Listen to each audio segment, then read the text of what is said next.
এটা সত্য যে তারা নির্বাচিত হন কোন দলের প্রতিনিধি হয়ে। তিনি তার পদ রক্ষা করার জন্য তার পারিবারিক সুবিধা নেওয়ার জন্য তারা সংসদে যান।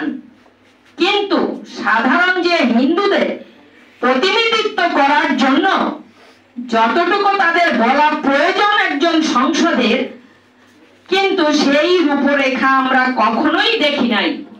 যে কারণে এই বাংলাদেশ জাতীয় হিন্দু মহাজোটের প্রতিষ্ঠাতা মহাসচিব বারবার এই বাংলাদেশের জনগণের প্রতিনিধি হয়ে বিভিন্ন রাজনৈতিক দলের কাছে, মন্ত্রী, প্রধানমন্ত্রী সবার কাছেই গিয়েছেন, কিন্তু আমরা সেই অধিকার থেকে বঞ্চিত আজও।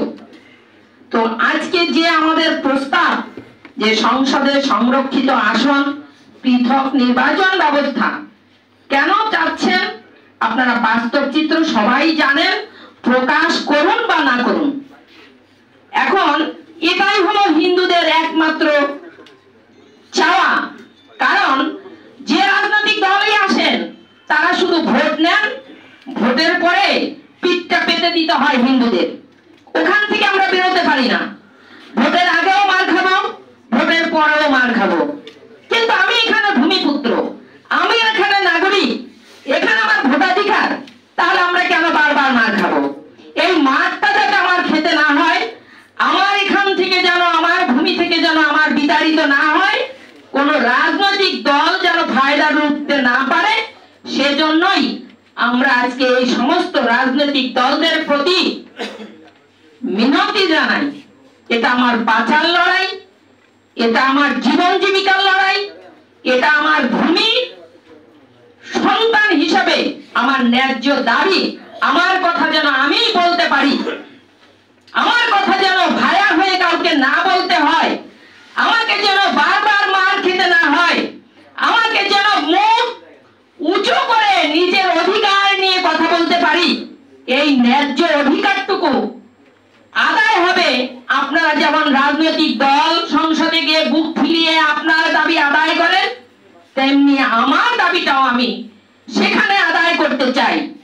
রাজনৈতিক দলের মতো করে আমিও আমার অধিকার পেতে চাই। সেখানে আমি রাস্তায় বারবার আন্দোলন করে জনসমুদ্র তৈরি করে এ দাবি আদায় করতে পারবো না।